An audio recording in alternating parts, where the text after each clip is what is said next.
Alors Julien, tu as le Parc des Princes derrière toi où le PSG vient de faire match nul contre le PSV Eindhoven, un partout. Un nul qui vient s'ajouter aux deux premiers matchs, j'allais dire poussifs du PSG. Alors bien sûr, il y a la victoire face à Girone, mais derrière, il y a la claque à Arsenal. Du coup, Paris se retrouve avec 4 points au compteur après 3 matchs. Et on peut se poser des questions, on peut s'inquiéter surtout peut-être de ce bilan comptable après 3 rencontres. Oui, parce que là, je pense qu'il faut clairement oublier le top 8 déjà, qui était quand même l'objectif initial du Paris Saint-Germain, à savoir une qualification sans passer par ces fameux matchs de 10 de barrage.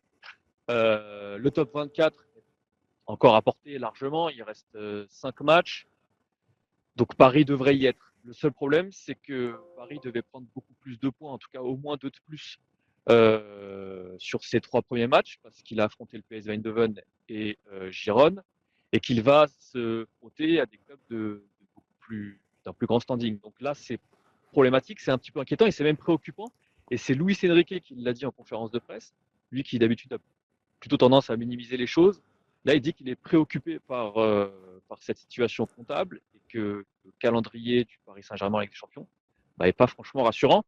D'autant que les mots du PSG, les mots récurrents du PSG, ne sont pas des problèmes qu'on peut résoudre en l'espace de quelques semaines. Voilà, il va falloir changer beaucoup de choses, trouver un joueur, notamment au mercato, et c'est peut-être ça le plus inquiétant.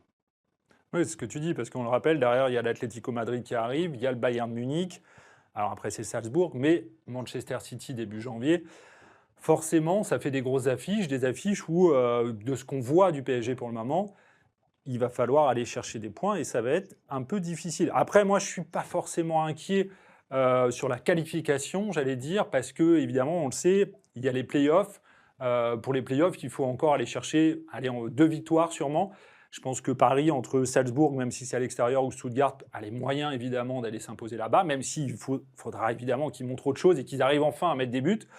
Mais après, la question, c'est est-ce que Paris, au début de saison, pouvait avoir l'identité d'un top 8 européen? Est-ce qu'on ne s'est pas un peu menti sur cette équipe parisienne au coup d'envoi de la saison qui a perdu quand même Kylian Mbappé cet été et qui est encore en construction et est jeune? Et finalement, c'est ce qu'on voit depuis le début de saison.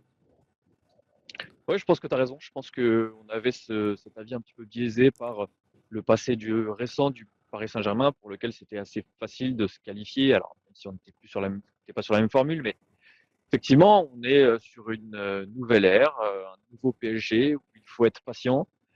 Et la patience passe par probablement un top 24 plutôt qu'un top 8 européen.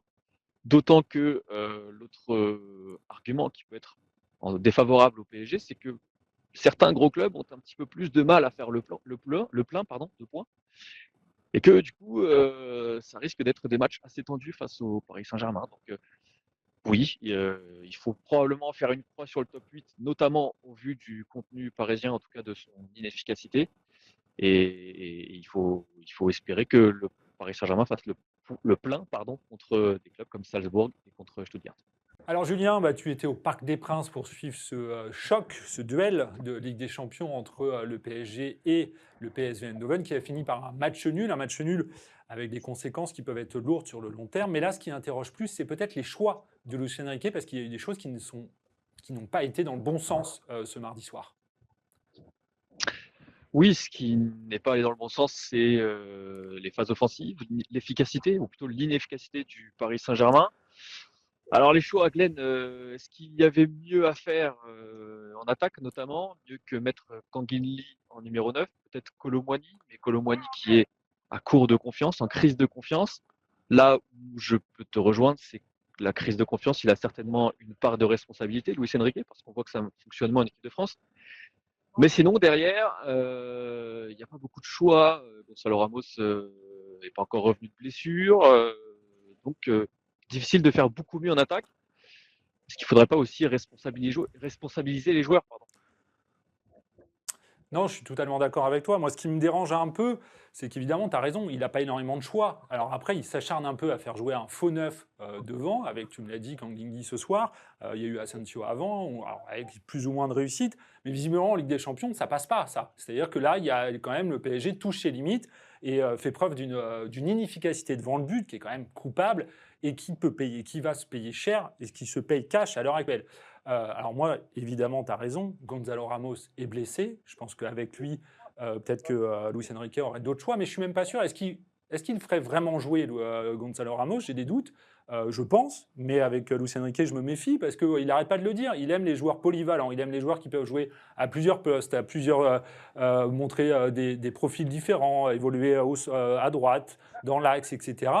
Mais ça, de temps en temps, ça touche un peu ses limites, je trouve, ce discours-là. Moi, je suis plutôt inquiet parce qu'on le voit, le PSG n'arrive pas à marquer des buts. Il manque de la densité dans la surface, il manque de la présence devant le but. Et je pense que ça, il manque clairement un vrai numéro 9. Et je pense que Luis Enrique, des échos qu'on a entendus, Luis Enrique n'a pas poussé cet été pour remplacer Kylian Mbappé. C'est lui notamment qui n'a pas fait en sorte peut-être que le PSG aille se bouger pour Osimhen. C'est un choix visiblement assumé. Alors il le savait, la profondeur de son effectif, il connaissait ses arguments devant.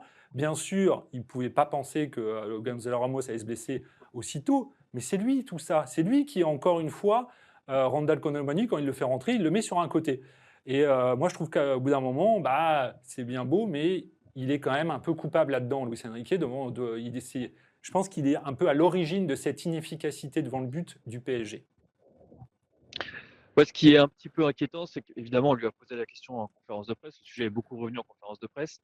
Et lui, il n'arrête pas de dire que ce qui compte, c'est de se créer des occasions de but. Il est très satisfait de son équipe parce qu'elle se crée beaucoup d'occasions de but, ce qui est vrai. Ah, mais il faut les mettre au fond. Ce qui est peut-être même le plus difficile dans le foot d'aujourd'hui, c'est de se créer des occasions. Le problème, c'est que ça suffit assez largement en Ligue 1, y compris contre des équipes qui sont plutôt intéressantes. On pense à Strasbourg, au dernier match de Paris avant de disputer ce match de Ligue des Champions. En Ligue des Champions, c'est beaucoup plus compliqué, y compris contre le PSV qui est tout sauf un ogre et qui en plus manquait de beaucoup de joueurs. Là, on est à un niveau au-dessus et effectivement, alors que le PSG doit se réveiller et commencer à marquer des points et beaucoup de points, on ne voit pas qui va pouvoir assumer le rôle de l'homme qui fait basculer les matchs comme le faisait Kylian Mbappé jusqu'à présent au Paris Saint-Germain. Ouais, c'est ça. En fait, il y a un cap supplémentaire quand on arrive en Ligue des Champions. Ce soir, le joueur le plus dangereux du PSG, c'est Hakimi. C'est un latéral. Ça ne peut pas aller sur le long terme.